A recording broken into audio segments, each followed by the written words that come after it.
वर समाधानी व्हावं लागतं ते मदन पवार यांना। आणि यापुढील होणाऱ्या सामन्यामध्ये जे संघ आहेत त्यांनी दोघा संघांनी तयार राहायचंय आणि लाईनीत मध्ये जायचंय।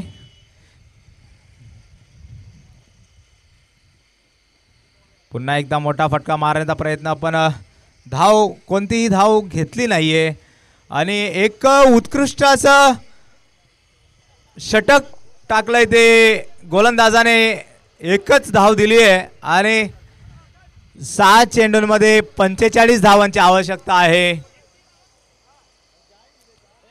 मोरेश्वर हॉस्पिटलने तर विजय तर निश्चित केलाच आहे। जर आता क्रिकेट आहे, नो बॉल पडू शकतात, षटकार लागू शकतात, कोणताही संघ जिंकू शकतो, काहीही होऊ शकतं, पण जवळपास विजय तर निश्चित केलाय मोरेश्वर हॉस्पिटलने। आता पुढील होणारा सामना मोरनी ज्वेलर्स वर्सेस कृष्णकेला सप्लायर्स। दोघं संघांमध्ये काही नामवंत खेळाडू मोरनी ज्वेलर्स मध्ये असतील, तेजकिरण राजपूत, अरविंद जाधव, मनोहर। कृष्णकेला सप्लायर्स संघामध्ये असेल आबा, मुदा, समाधान, भगवान नाना। एक मोठा फटका मारण्याचा प्रयत्न आणि कॅचचा कॉल दिलाय। आकाश जातोय आणि पण झेल घेण्यामध्ये अयशस्वी ठरतोय आणि 2 धावांवर समाधानी आणि एक उत्कृष्ट फेकी केली आहे ती क्षेत्ररक्षक आकाश याने। बघूयात पंचांचा इशारा आलाय तिसऱ्या पंचांकडे।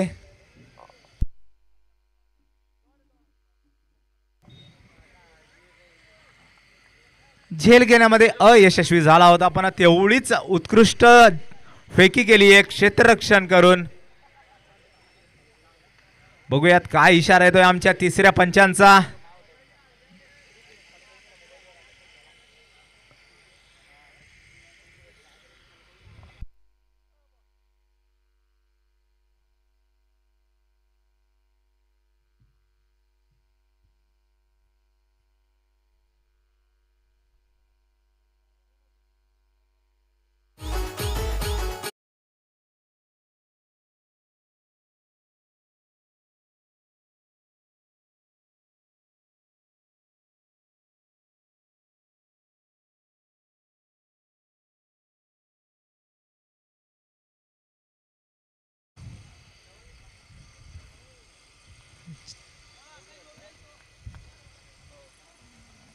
आणि क्लीन बोल्ड केलंय जगन याने।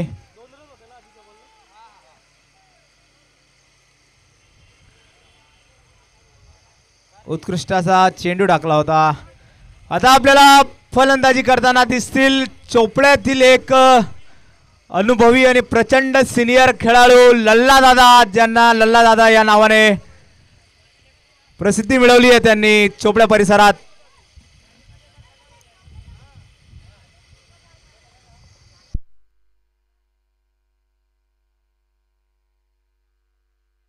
उत्कृष्ट फटका मारलाय लल्ला दादा यांनी।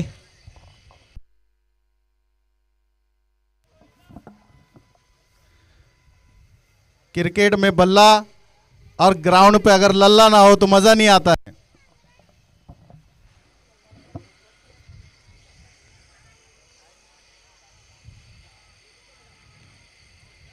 मोठा फटका मारण्याचा प्रयत्न, उंच मारलेला चेंडू, रवी चेंडूच्या खाली येतोय आणि खूप कमी वेळा असं बघायला मिळतं की रवी झेल घ्यायला धावतोय आणि त्याच्या हातात चेंडू येत नाहीये। एक उत्कृष्ट असा क्षेत्ररक्षक म्हणून ज्याने नाव मिळवलंय रवी बारेला। कृष्णकेलाचे संचालक श्री ज्ञानेश्वर पाटील सर यांनी मुख्य मंचावर यायचे आहे। श्री ज्ञानेश्वर पाटील मोहिदेकर, कृष्णकेला सप्लायरचे संचालक। कृष्णकेला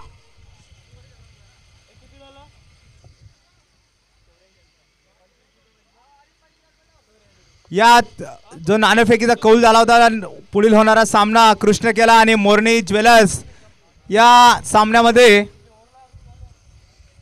कृष्णकेला संघाने नाणेफेक जिंकून प्रथम फलंदाजी करण्याचा निर्णय घेतला आहे आणि क्षेत्ररक्षणाला आमंत्रित केलंय ते मोरनी ज्वेलर्स संघाला। आणि आता झालेल्या सामन्यामध्ये आपल्याला प्लेयर ऑफ द मॅच रवी बारेला हे पुन्हा एकदा प्लेअर ऑफ द मॅच झाले. त्यांनी